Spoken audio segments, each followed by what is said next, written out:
6 months after Sigma's defeat, and about a year since the first video, X rides into action once again. There are new foes on the horizon, a new set of Mavericks to defeat, and a bunch of upgrades to put our cold metallic hands on. This is how I mastered MegaMan X2.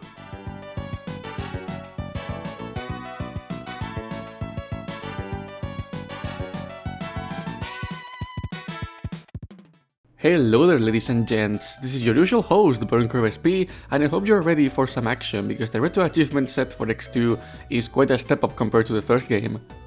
Just like last time, I challenged myself to clear all achievements for the original SNES version of the game. If you wanna see the full live sessions, I'll link you to them in the description. But before I begin narrating over this journey, let's have a look at the set itself. This time, I'm assuming you know what MegaMan X is all about, so I'll skip straight to the actual achievements. But first, I want to thank all of the 6 developers who made this set possible. I can already go ahead and tell you that this was a fantastic time, so feel free to try it by yourselves after watching this. They did a fantastic job with this one. Alright, so achievements for this game can be grouped up in a bunch of categories.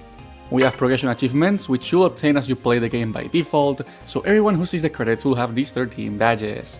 Then, we have achievements tied to upgrades like armor pieces, hard tanks, sub-tanks, and the secret special technique. Now, bosses have 2 categories attached to them: buster only runs, which are self-explanatory, and no damage runs. The latter also includes some other small challenges, like completing the interstage without taking any hits. Speaking of small challenges, we got challenge achievements, awarded by performing some advanced trickery, like collecting upgrades ahead of time, triggering some unique reactions from the bosses, and finding obscure secrets. Last but not least, we have full run achievements, with awards for completing the main objectives for both the game's endings, as well as a low level run, a deathless run, and a completionist run. As you can see, X2 is not only a bigger game, but the set is definitely a lot more creative. So, let's get down to business. GBD, my friend, I salute you. Now you're dead. Oh no! No! Mandatory Green Biker Dude joke. Starting with the dash from the get-go makes the interstage not only a lot more fun, but it feels a lot easier than the originals. I had a fantastic run getting to the boss without getting hit, but as I myself said back then, yeah, CF0 will decide if we are through or not, so we'll see. As easy as it is to tank a hit right away, if you keep your distance and charge your shots, you can get through this boss in no time. That makes my very first achievement, since there isn't anything for just beating the Maverick factory, you gotta do it no damage. Now, for this first run, I decided to go outside my usual route through the Maverick stages, just so I could get some of those achievements tied to boss reactions. So, my first target on this initial run was Crystal Snail.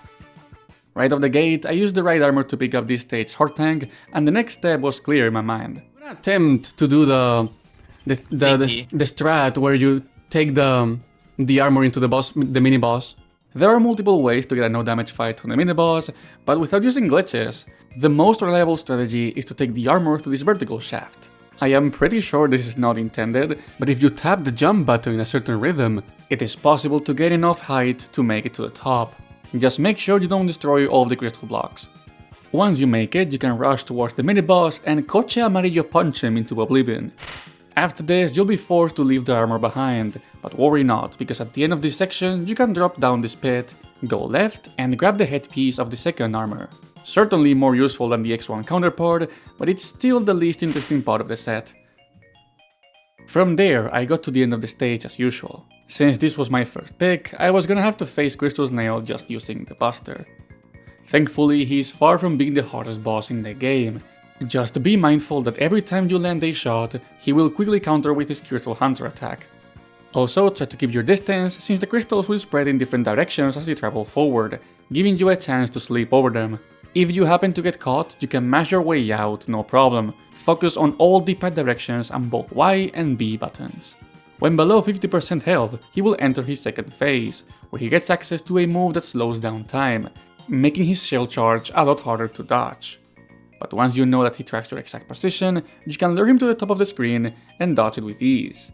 By using these strategies, I was able not only to beat them with the default weapon, but also get the no damage achievement on my first try. Combine that with the one you get for beating the stage itself, and that makes it 3 in a row. Next up was Wheelgator. This level hides the buster piece of the second armor, which often requires either the upgraded boots or strike chain to reach the vertical shaft where it's located. However, there is an achievement for picking it up before those tools are available. So how do you do this? Well, you see these enemies here? They are programmed to try and follow X around the stage, but if you get them to the edge of a platform and start tapping left or right on the D-pad, you can confuse them into dropping off the ledge. This is rarely useful for anything, but in this case, it allows you to take this specific mechanoid here to the platform that's below the buster piece. Once you get into the right spot, freeze him with the Crystal Hunter, and the buster piece is yours. It gives Arm upgrade. more a sense of... And there's the achievement, few resources. With a double shot in my possession, making progress to this stage is a non-issue. Heads up because we're gonna use another trick to pick up this level's Horde tank. On the way to it, I got another achievement, this time for getting the stage to get through the entirety of its day-night cycle. Now for the trick itself, this one also involves shooting Triceratops here. You'd never think they'd come in handy this much, but if you get him to the end of this platform and then jump into his fighting range, you can get him to shoot you and take a hit at the very last moment before the shots despawn. If you get it right, you can use the iframes to wall jump on this set of spikes and grab the heart earlier than intended. That's it for the level when it comes to tricks and upgrades. Now it's time to gun down the Croc, and here's a little trick here. Whenever he goes into the oil, scale up the wall and keep up your reflexes because he can throw either one or two saws before jumping out. Things are a lot easier when he's on land, since the saws he throws have a very simple pattern and the rest of his moves have lengthy telegraphs.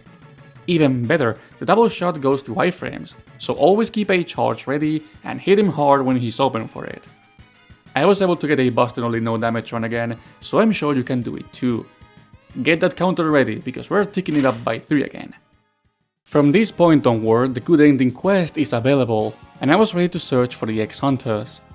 Moth was my third opponent, since with our current equipment, it is possible to grab everything his stage has to offer. 2 of them are right at the start actually. Use Crystal Hunter on this fellow and use him to reach the ledge here. Scaling it up will reveal the Horde tank. Next, a few steps into the junkyard, you can use the spin wheel right here to crack the floor and obtain the body piece. Another part, another Cheeto. The next point of interest is right after the first mini-boss. Take out the first shield Maverick you'll see as you go down the ladder, and get ready because it's time to fight Agile. Let's attempt at no damage. Yeah, no luck this time, but that doesn't mean we can give up. There's a very easy way to defeat this guy, which involves the following steps. Scale up the wall, and as soon as he uses his energy wave attack, drop down, shoot him, and kick up the side of the room again. If you do this correctly, he will never rush at you, which turns the fight into a cakewalk. I'll come back to no damage him later, but for now, just beating him awards me with an achievement.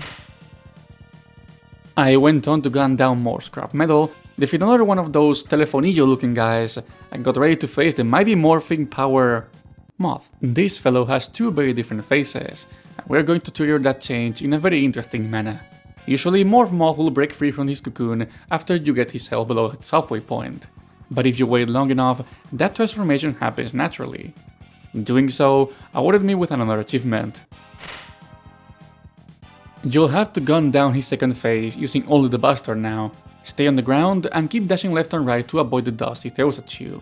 As for the laser, it will try to track down X's position, but as long as you're on the move, it should be fine. Just make sure not to touch him, because his contact damage is insane. We'll get the no damage later, but for now, we can count up 2 more achievements. Now on to Magna Centipede. This stage has a bunch of chibos we can pick up. We have to go through the stage without triggering any alarms, but follow my steps and you'll be able to do it no problem. For the first section, wait until the lights move in the opposite direction and use the background elements to hide from them. The tricky part is right here. You'll need to jump on here and quickly get behind your cover. Make sure to jump shortly after the light changes direction and you should make it. But before continuing forward, jump straight up to scale this wall and take the Horde tank of this stage. The puzzle with the block is also the key to our next upgrade, but we'll come back to that later since I was focusing on not dying to keep the stealth achievement going. After defeating Chop Register, go down the shaft and stick to the left wall. Dash onto the right of the bottom and stick to the left wall again. Oh, wait, what am I doing? Oh, my metal!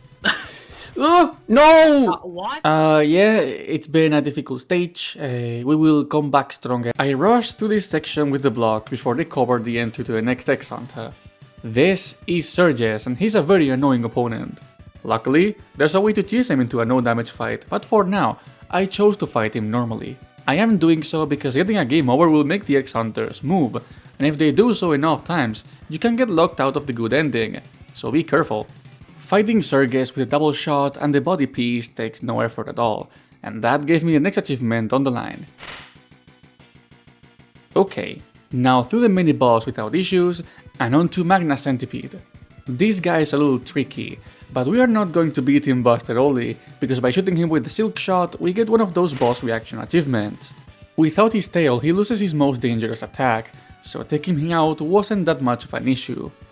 By beating the Centipede lad, we also get our 20th achievement of the run. Let's go!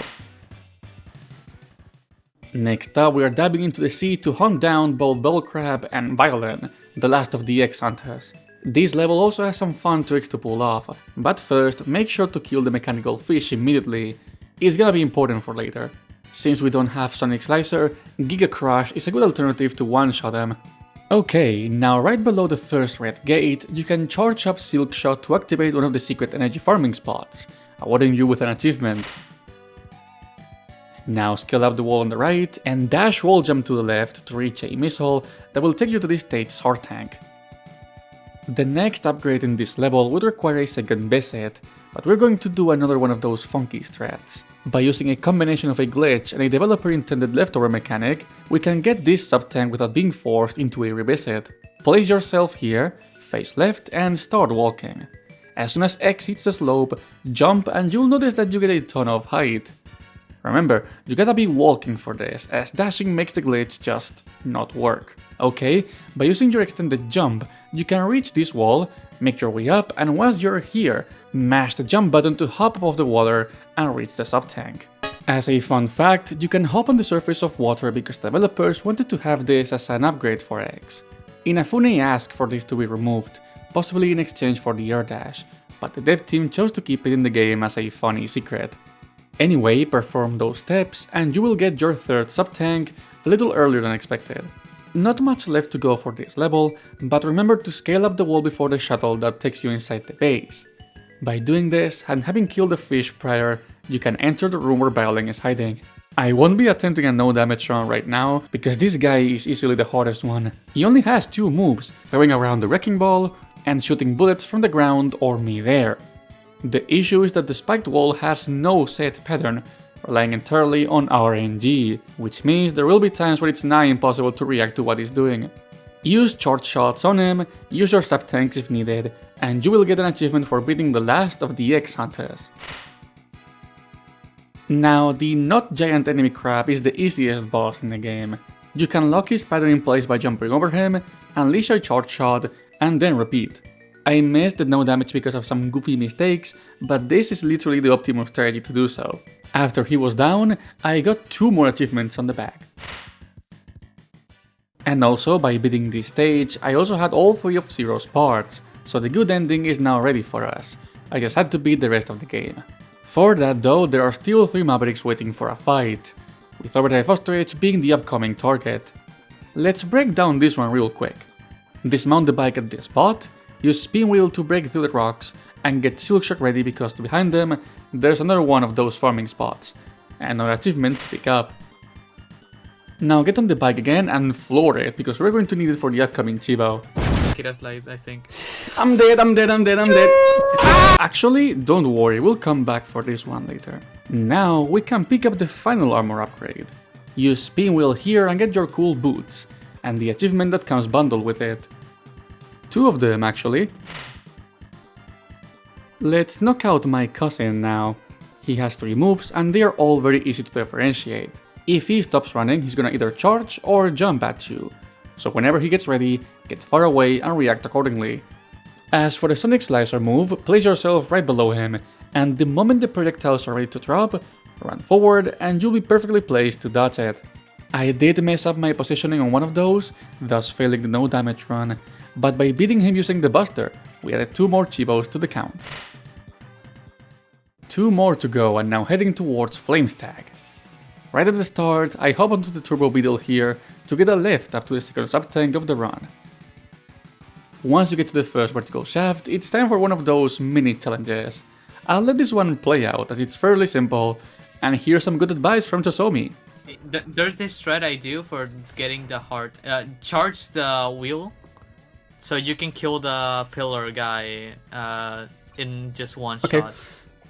Now jump. Oh, what are you doing? What the fuck? Getting the live! I'm getting live! Getting live! Nobody fucking cares about the live. Me, I do. Do it!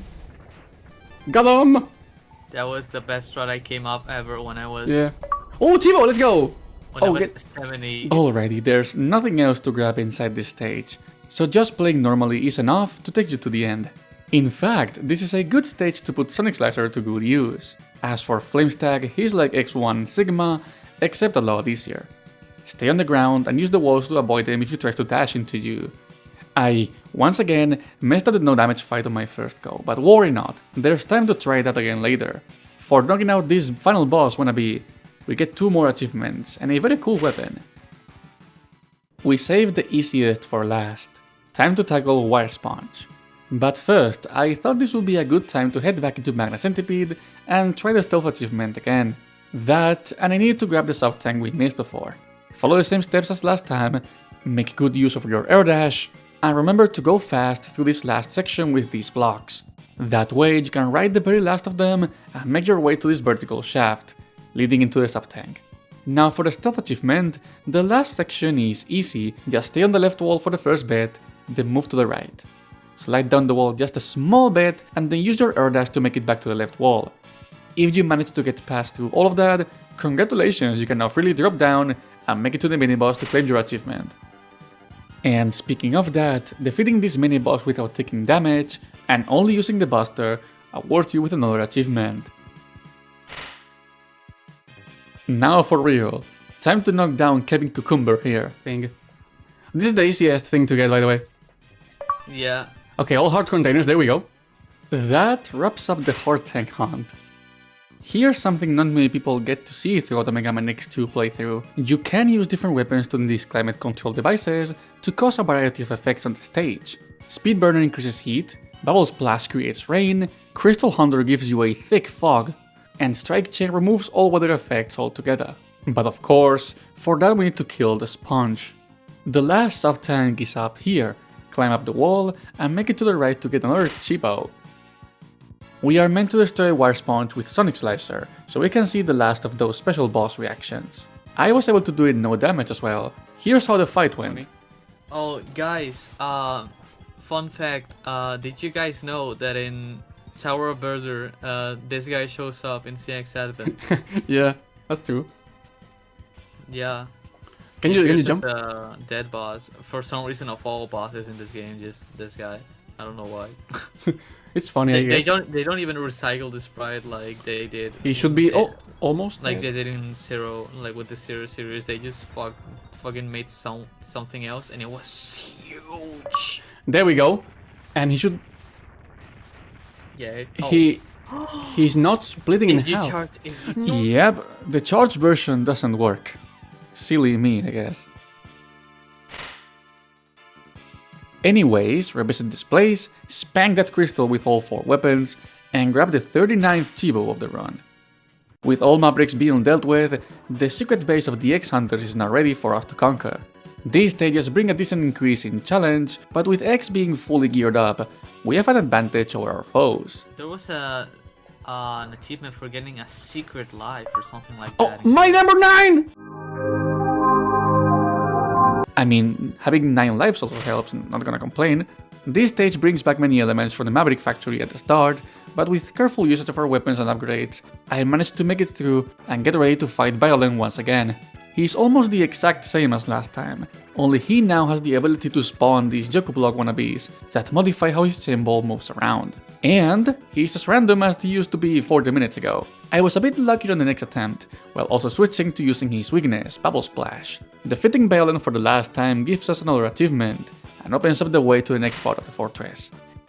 X Hunter Fortress 2 is quite possibly the hardest level in the game. It brings back enemies and mechanics from BurnCrowSP stage, only this time they are set around a million spikes. Did you know MegaMan X2's development team would later become Inti Creates? Funnily enough, this is also the shortest level in the game, so you can make it to Surges in less than 2 minutes. As to how to deal with them, here's how I did it. Okay, just wall up! Careful. Go back, and because you're gonna get into the spikes. Okay. Don't worry, we just... Okay. 10, 6, 7, there we go. 8. Network. With Surges defeated, there's only one X-Hunter left to conquer. But before we do that, I wanted to get the last achievement for finding the secret farming spots. It's hidden in the crystal mines at the very end of the level. Scale up this ladder, defeat the enemies, and then you have free weapon energy forever. With that done, let's go and finish the job. The third level of the X-Hunter Fortress is the longest one, and there's a few achievements to be found inside here. First of them is really easy. Use Strike Chain to grab this one up and... yeah, that's it. From there, continue until you get to the first checkpoint, and use Crystal Hunter to create a platform by shooting one of the bats with it. Up ahead, there's a tough platforming challenge, but if you can clear it with full health, you will reach this shaft here. Stick to the left and you'll find the Shoryuken, the secret move of MegaMan X2. With this, we are going to show Agile why he shouldn't have picked on this Maverick Hunter. Shoryuken! Get turbo cooked, loser. But wait, that's not the end of the game. We have one more stage to conquer inside this fortress, which hides a more traditional setup for the boss rush.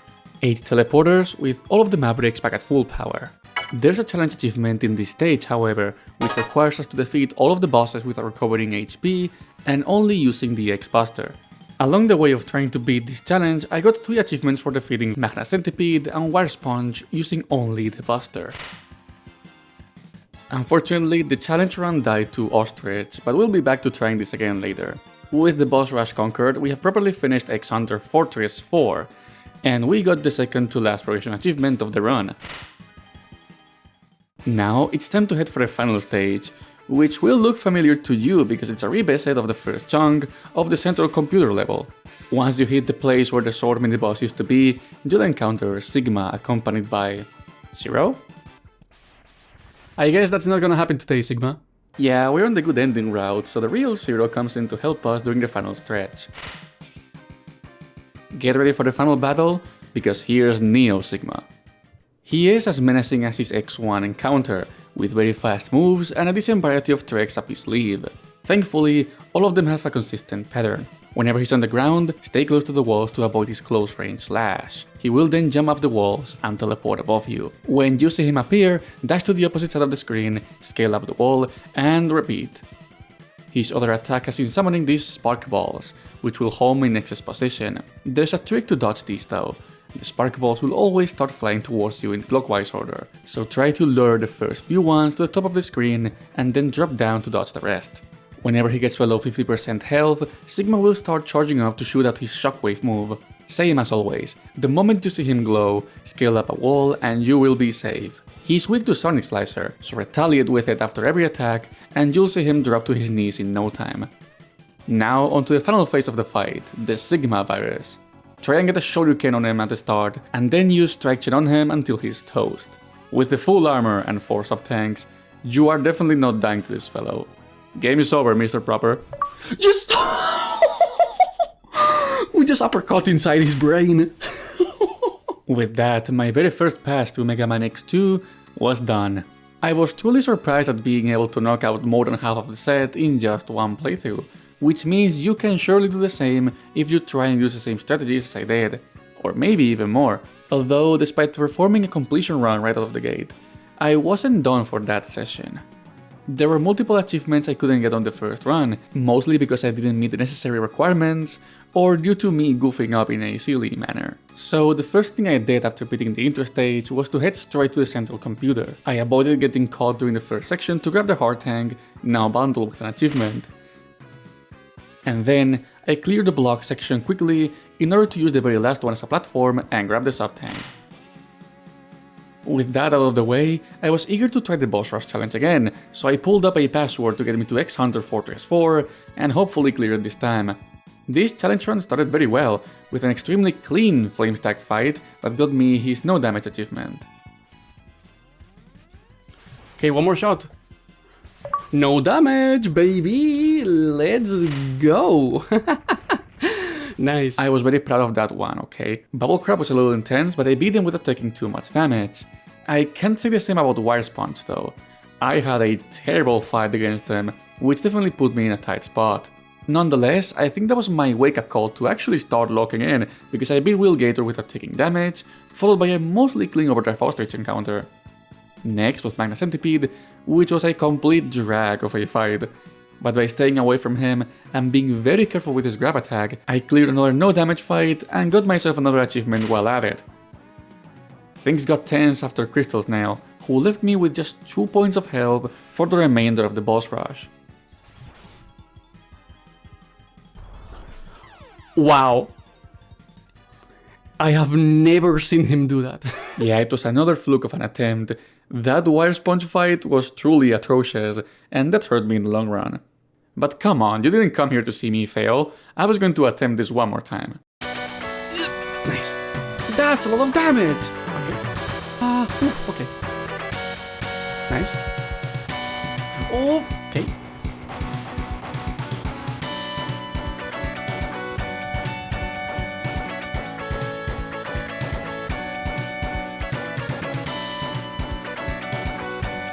Nice, no damage, Will Gator, that was good. So we are only missing... Oh, okay. Well, that actually worked. Graphics flexing, yeah. Joink! Yes!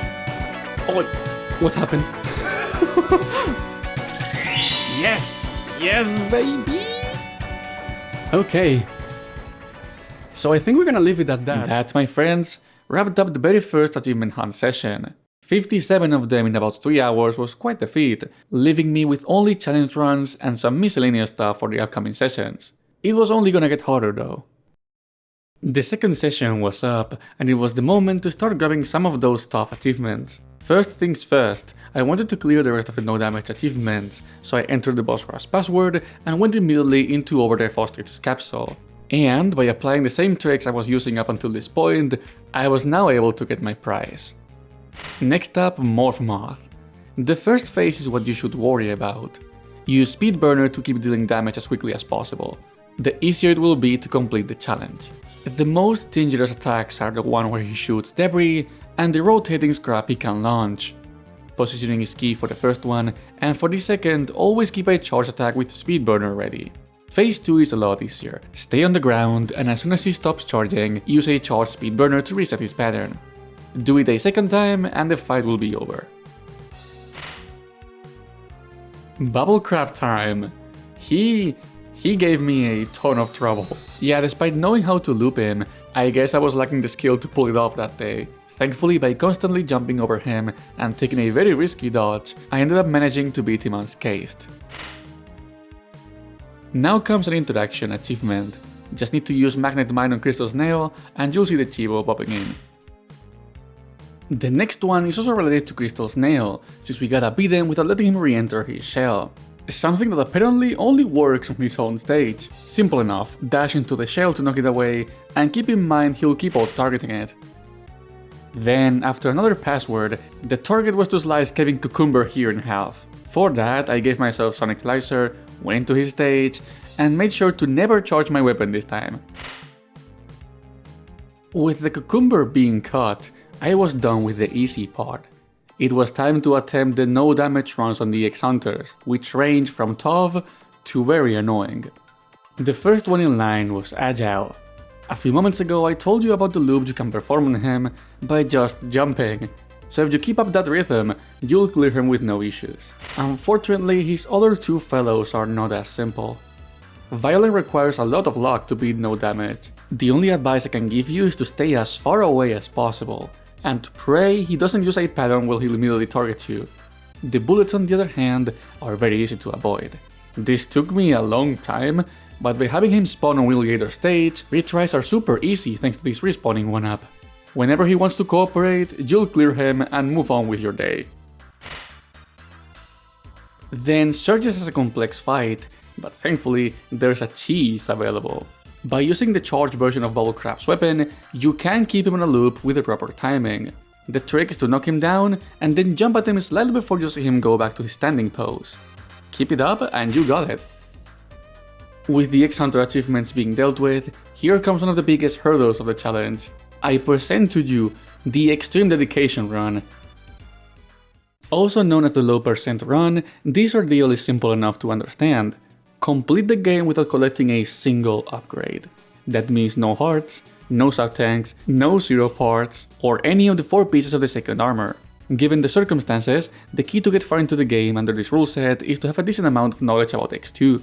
It is crucial that you have a good grasp of how to progress through every stage, and especially how to fight the bosses. Without any armor or health augments, X will be a lot more fragile, so proper use of Maverick weaknesses and learning their attack patterns is required. That said, I didn't have as much of a hard time with this one as I did with the X1's version of the same challenge. Most levels are designed to be beatable with your base equipment in this game, so I was able to make my way through every level and deal with the main 8 bosses without any issues, especially considering how easy they become after finding their weakness. Almost every boss will see their patterns reset or will even lose certain moves, making the task vastly easier. The real deal is surviving the endgame gauntlet. Granted, the X-Hunter levels themselves aren't that much of an issue. In fact, given how short they are, there's not that much of a difference compared to just playing through them. The rematches against these sons of a Maverick though, that's a different topic. Violence randomness can be a big roadblock, though hilariously enough he left me off the hook this time, and Agile can be dealt with using Magnet Mine. Even though everybody just uppercuts the heck out of this guy, he ain't too threatening when you let him do something. Surges, however, is now a wall, both physically and metaphorically. What was usually a very simple fight, since you could delete his first phase with a Giga Crush, now requires a lot of more thought and precision. Each one of his cannons will throw a different projectile. From top to down, there are bouncing pellets, a boomerang disc, homing energy balls, and a very fast laser. You can see these attacks coming by watching where Surges is located, but dodging them is a different story. For me, a useful trick was to stay on the left corner, and make sure to bait out the laser attack when possible, since it's the easiest to dodge. Thankfully, he will become weaker as you destroy parts of his machine, even though he will inch closer on the process. Phase 2 is not as chaotic, but it's no slouch either. The projectiles he fires will dissipate in either a vertical or diagonal formation.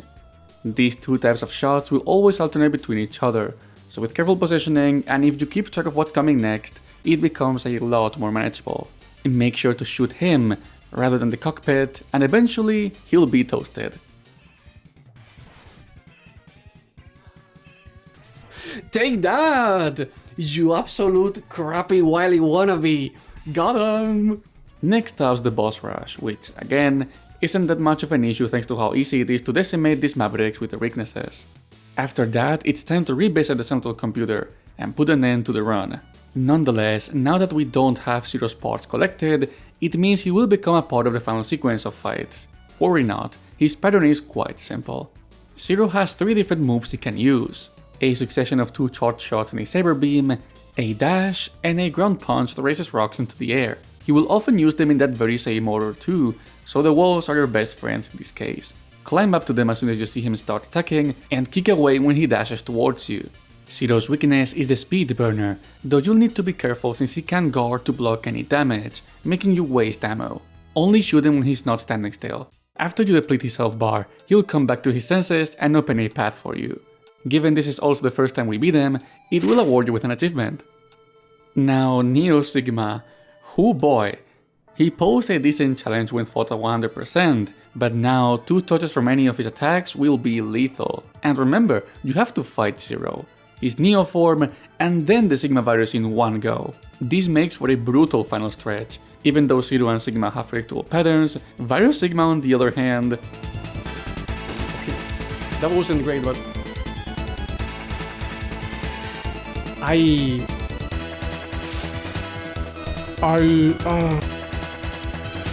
There is no way I got hit. It might be because I was playing this after 3 hours of streaming, but I just could not get his moves down. So I kept trying for about an hour and a half. Yeah, this was genuinely the most intense part of the whole mastery thing. I was not prepared enough for this fight, given that it's usually a non-issue thanks to the Shoryuken and the upgrades. So, to save you the process of dying a million times to him, here's how to beat him. Virus Sigma will always start by diving into you before going to one of the corners of the screen and then shooting a laser attack that he'll carry to the other end of the room. He has a blind spot during the move's startup, but if you miss it, you can still climb up the wall and jump over him. His other move comes in the form of these pellets he shoots out of his mouth. Taking a hit from them hurts as much as sitting on a pile of Lego, but letting him hit a wall will spawn mechaniloids. Destroying these might give you health and ammo pickups, so targeting them immediately is a must. Sigma will always take to these 3 moves, so it's vital that you memorize them and use whatever gap you can find to attack him. In this form, he can only be damaged by either charge shots, the strike chain, or the Shoryuken, which we don't have. Try and save a little bit of your chain's ammo, since it hits harder and it will be helpful when he becomes desperate. At that point, Sigma will teleport around the room and try to trap X. Now you can try and dodge him, or let him trap you to quickly rapid fire him with strike chain and finish him off. If you're going to attempt the latter, make sure to have full health. It would be a shame if you blew up this late into the fight, right?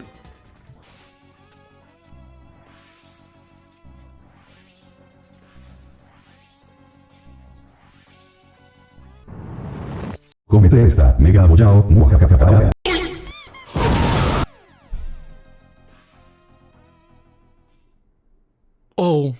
Oh Christ. Oh my dear god. Anyway, yeah, this took a while, but by putting all of these techniques into practice, I was able to finally get him and obtain that very well deserved achievement.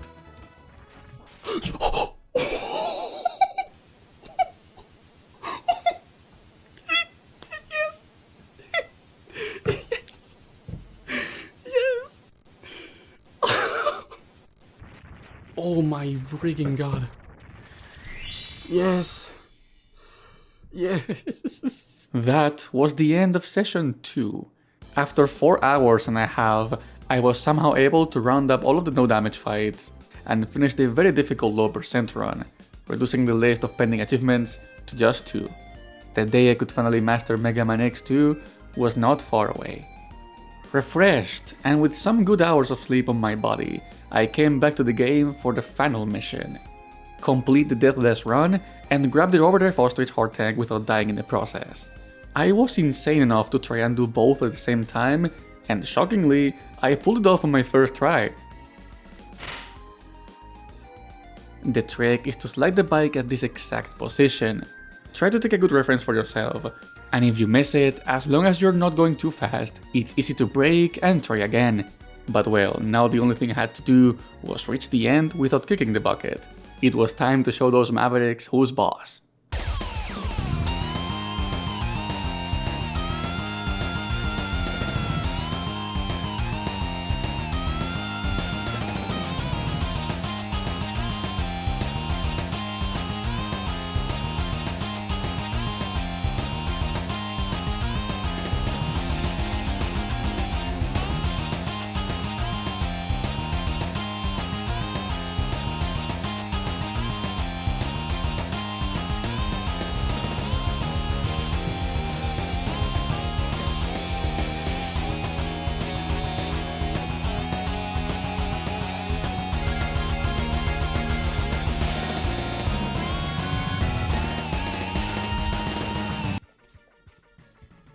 I will perform this at some point. The bird is coping yet.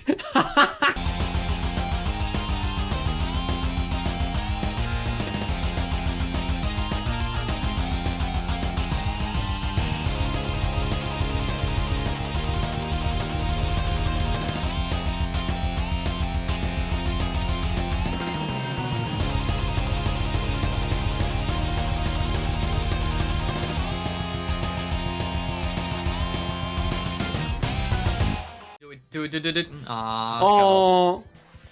Again. Yes! That's great. Yeah! Oh, I missed the second shuriken. You know what? You know what? You can use the strike chain. What? I have 4 sub-tanks, bro. I'm gonna... I suck at video games. You really do. Yeah! You suck at this. Wait. Wake me up. Yes! First try! First try! Me watching Crow celebrating stuff that I do every day, every time I beat MegaMan X2. First try, baby! The no death! We mastered MegaMan X! We did it! I am MegaMan X2 certified! Holy macaroni. Barrio Sigma looks like... Yes! There it is! With the final achievement now between my hands, I had mastered MegaMan X2. I came into this challenge of collecting the badge with an already positive opinion about this game, but after discovering its intricacies and how much detail there is on every single corner of its worlds, I can say I enjoy X2 even more now. That's why this video was as much of a retelling as it is a guide. I'm hoping this experience was enough to convince you to try it out for yourselves. Achievement hunting is not for everyone, and I totally understand that, but X2's set is some of the better ones I've seen on the website, so if you're up for the challenge, it will be waiting there for you to face it. My name is BurnCrowSP, and thank you for watching.